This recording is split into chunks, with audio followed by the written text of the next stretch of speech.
Hey guys, welcome to our third episode of Wang Time. I'm your host Eugene, and alongside me is our co-host Henry. And our main guest for today is Sid. Thank you for being on the show with us today. Today we'll be discussing the effects of music in our society and the main differences between classical and pop, and how the public's perception has changed over time, kinda. Yeah, so as always, if you guys have any podcast ideas or video ideas, please leave it in the comments down below in our YouTube channel. At Eugene Wang, and Yeah. also for Spotify, you can just search up Wang Time and we will come up. So let's get started with a brief introduction about Sid and your relationship with music and stuff like that. Hi, my name's Sid. I know Eugene and Henry Yeah. because we go to the same school and we're in the same grade. Me and Eugene play in the school's chamber orchestra together. He plays the cello, as you've probably seen, and I play the violin. Right now we're working on a violin-cello duet. Stay tuned for that. I started playing the violin when I was 4 years old, and Wow. I've loved it ever since then. I picked up the flute when I was in grade 4, so approximately 10 years old, and since then I've been taking lessons and I've been playing in ensembles within my school. This summer I've done an internship with a professor, and we're basically researching the impacts music has on health and how it can impact both children and adults' well-being and can aid them in achieving everyday tasks and boosting their overall well-being. So, what type of music in specific are you looking at? Is it classical music or what genre? In terms of the internship, Yeah. the internship itself is not really focused on genre, but more the element of music itself and how it impacts people just with the characteristics of music, such as structure, which can be constrained with classical music, as well as composition. And obviously with different individuals, different music reaches out to them more. As you probably know, we all prefer different types of music. Yeah. For me, spending a lot of time in the hospitals and getting an understanding of certain methods that can help patients, like in this integrated healing program, we have what's called a music therapy, and different patients, mostly of older age, the elderlies, they react more to music as it may bring back memories, further allowing them, people with dementia, to improve their memories. And I think music therapy is just a great way to achieve these kind of effects on the human brain. And it's always interesting to see this research happening, whereas like music is such an underfunded program of like the whole nation, and I always find it intriguing to see how that's being developed over time. Right. Music is, along with many of the arts, it's one of the most underfunded programs across the world, in fact. You've probably heard stories about how U.S. colleges, they don't really fund arts programs, and it's more, I guess, STEM related, or it can be more English or essay based. But I do think music has a role in shaping the society that we live in, seeing as music, it not only allows people to relate, it allows people to be creative. It's not fact driven, it's based on human emotion, and you need emotion within you need emotion within our society. You need people to be able to express themselves and relate to the world that we live in today. Exactly. That's quite interesting because we have us three, we have such a diverse range of opinions in terms of music. We have Sid and Eugene who have like many years of experience with music, and then we have me who knows who couldn't play an instrument to save my life. You do listen to like a I wide variety of listen music. to music, but I don't understand the theory and stuff like that. So I think that's a interesting contrast we have here. And should be Do you a good guys want to episode. share like what type of music you listen to and like what touches So you? yeah, the most? we should start with our first point. So what's your favorite genre of music? What connects with you the most? I would say, this is going to sound a bit nerdy, but classical music does connect with me a fair bit. On Spotify, one of my most regularly listened to playlists is my classical playlist. This, I think, is largely due to the fact that I've been listening to this since I was 4. My dad was playing these songs in the house just to get me interested and encourage me to want to play the violin, especially with sometimes motivation lacking in that aspect. But you do listen to like other genres, I right? do listen to other genres. Rap, for example, hip hop, as well as pop. I do think that it is possible to have an appreciation for all genres, no matter your preference. And the key in that is understanding the cultural significance of why music exists, Yep. and how it not only brings meaning to us, but it allows the artists themselves to express emotions that we can relate to. So, do you think your biggest reason for appreciating like classical music is because you understand the theory and you play the instruments? You're able to like replicate the music, and so you have like a connection there between you playing it and as well as listening to pieces. That definitely has a role. As in with classical music, I can listen to something and then I'll go and try to recreate it. Yeah. Sometimes not successfully, and that definitely allows me to appreciate classical music a lot more than rap or singing, because I can do neither. But yeah. Yeah. What So, about you? I'm just thinking about that in my perspective. Like, I haven't had no experience with playing instruments and whatever, so that definitely impacts me in the sense that I don't have the same appreciation for the type of music that you guys play or listen to. And for me, what I enjoy is just what my brain like determines sounds good, which Yeah. most What like is that for you? which is mostly just like fast tempo or upbeat music such as like pop or hip hop. So I think that's like a big reason why younger generations don't really have the appreciation for classical music is because, well, in my opinion, like younger generations did not prioritize music as much as the older generations did. And nowadays, or like, that, technologies were not as available back then, so there wasn't that wide variety of music. yeah, And, nowadays, yeah. like the trend is kind of changing to like rap and like. Because that's only possible with the introduction of technology Yep. for like beat making, stuff like that. Back in the day when you only had like physical instruments, I don't think you could recreate the same sounds. Right, but this transition, it's not necessarily a bad thing. You know, Yeah. this appreciation. First of all, I don't think that you cannot, like, it's not that you're never going to be able to appreciate classical music. You will come to a point where you listen to something, maybe after years of listening, and you realize this is what I like. It's always possible to appreciate any kind of music, I'd say, once you spend enough time understanding it, or once you decide what you do and what you don't like. But this transition, as we were talking about, from classical music to hip hop, or I mean, that's one example. It's not really hip hop, right? It's more pop, electronic culture. It's not a bad thing, you know, because music is always decided by the listeners. If you look at composers back in the day, they would have not been successful unless people listened to their music, unless they were performing in concert halls, unless they got funds from patrons. And it's important to realize that although rap music and the image of rap is criticized very heavily right now, it's not a bad transition in the sense that it obviously has emotional value within those who make the music, right? And that although it gets a bad reputation, it still is music, and it still manages to connect people, it still manages to make people feel. So what do you think it is about like rap music that reaches out to so many people and has such a large popularity? I mean, I can't say for sure, because I think every person's opinion on why they like music is different. But in general, I'd probably say that it's quite it's not relatable, but the times that we are living in, it is quite relatable, and especially with rap, like the introduction of lyrics within music, and it's more of a speaking, and you can say more stuff compared to, I guess, a singing or a classical music, right?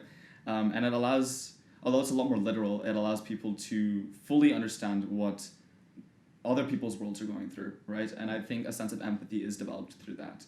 And I guess, like you said, the use of technology, although we are transitioning from a phase where acoustic instruments are Not as becoming a bit yeah. obsolete, these electronic instruments do give a wider range of sounds and a wider range of capabilities, which allow it to branch out to many, many more people than, for example, classical music.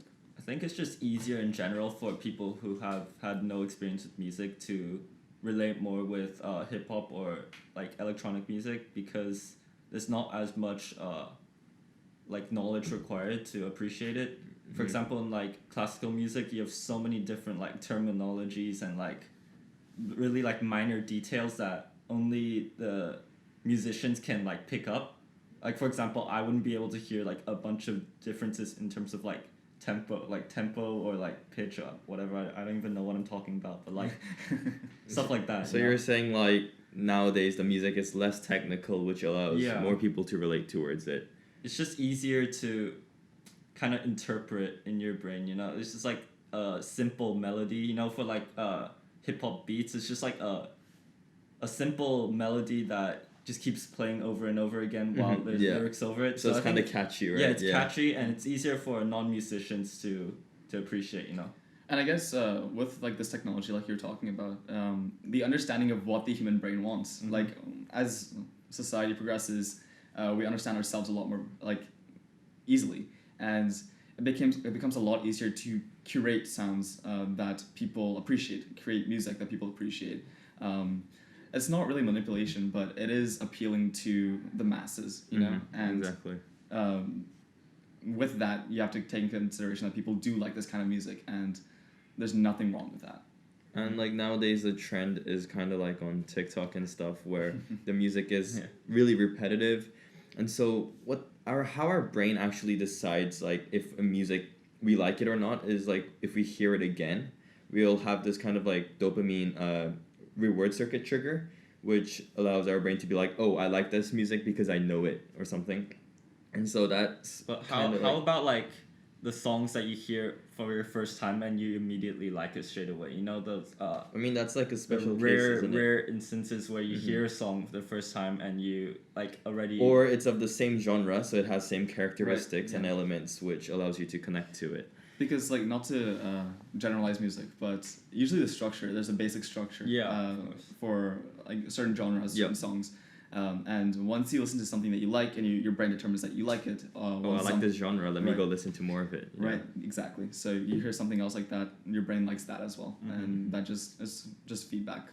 What role do you guys think that music plays in our modern society? Because back in the days like the 1900s, where there was war going around, music used to moralize all the soldiers and most of the population.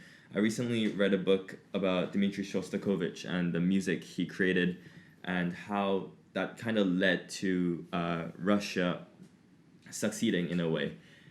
So nowadays there are no wars, but what kind of impact do you think this has on people? Well, I mean, it's important to realize that, like you said, music has been here for ages, and it is. I don't know whether it distinguishes humankind from the rest of like the animal world, but I would say the appreciation of the arts is a distinguishing feature of the human species, and I think. I had a conversation with my violin teacher the other day about how music originally originated in Gregorian times and how there were chants. This was used, I guess, to allow people to believe, much like religion is used to allow people to relate, to believe in a common cause. Music today has, I guess, evolved since then, right? So from Gregorian, you went to Renaissance, you went to Baroque, you went to classical, you went to romantic, you went to 20th century, and now here we are today with rock and roll, pop, hip hop along the way. At the end of the day, music is giving people a purpose, you know, and if you think about, like, if you would say that music is just an art, music is not important within our lives. Clearly, millions and billions of people around the world disagree with that, you know. There's a reason why artists exist, with people listening to them, people giving them opportunities to express themselves and obviously make money from that. And music today, I think, shows that pretty clearly. Mm-hmm. So, like, nowadays, because the trend is changing, younger generations have a kind of like a different view on classical music. Yeah. If they picture someone listening to classical music, it'll be someone in the 90s driving some old car, like sitting in their house, like rocking on a chair, right? That's kind of like the stereotypical image they have of someone that listens to classical music. And I don't think the media is portraying classical music in a way that people will understand, and perhaps that may lead to the discontinuity in such an important genre of music. Like, let's take, for example, America's Got Talent. Every time they see the classical music come on, it's just, oh, boring, Yeah. unless they do something different, right? So do you guys fear that classical music may become like forgotten in the next like decade or so, or not decade, but like years coming from now? I don't think think it'll ever- I don't think once ever a be genre has been forgotten. established, I think that it's very hard to I guess destroy.